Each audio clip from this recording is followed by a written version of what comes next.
ನಮಸ್ಕಾರ. ನಾನು ಲೀಲಾ ಮಣ್ಣಾಲ. ಇಲ್ಲಿ ದೇವಾಲಯದ ಗೋಪುರ. ಇದು ಉಚ್ಚಿಲದ ಶ್ರೀ ಮಹಾಲಕ್ಷ್ಮಿ ಅಮ್ಮನ ದೇವಾಲಯ. ಅಂದರೆ ನಾವು ಮಂಗಳೂರಿನಿಂದ ಉಡುಪಿಗೆ ವಾಹನ ಮಾರ್ಗವಾಗಿ ಪಯಣಿಸುವಾಗ ಸುಮಾರು 3/4 ಗಂಟೆ ಕ್ರಮಿಸಿದಾಗ ನಮಗೆ ಈ ದೇವಾಲಯ ಕಂಡುಬರುತ್ತದೆ. ಮಂಗಳೂರು, ಉಡುಪಿ ಅಂದರೆ ಕರಾವಳಿ ನಾಡು, ಮೊಗವೀರರ ಬೀಡು ಅಂತ ಹೇಳಿದ್ರು ತಪ್ಪಾಗದು.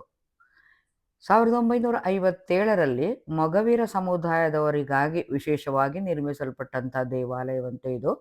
ಅನಂತರ 2006ರಲ್ಲಿ ಜೀರ್ಣೋದ್ಧಾರವಾದಾಗ ಈ ಭವ್ಯವಾದ ಆಕಾರವನ್ನು ತಳೆಯಿತು. ಈ ದೇವಾಲಯವು ಬಹಳ ದೊಡ್ಡದಾಗಿದೆ, ಭವ್ಯವಾಗಿದೆ, ಸುಂದರವಾದ ವಾಸ್ತುಶಿಲ್ಪದಿಂದ ಕೂಡಿದೆ. ಶಿಲಾದೇಗುಲ ಇದು.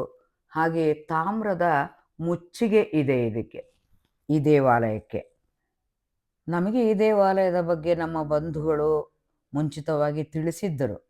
ಹೀಗಾಗಿ ಇತ್ತೀಚೆಗೆ ನಾವು ಮಂಗಳೂರಿನಿಂದ ಉಡುಪಿಗೆ ಹೋದಾಗ ಇಲ್ಲಿ ಇಳಿದು ಮಹಾಲಕ್ಷ್ಮಿ ಅಮ್ಮನ ದರ್ಶನವನ್ನು ಪಡೆದು ಧನ್ಯರಾದೆವು.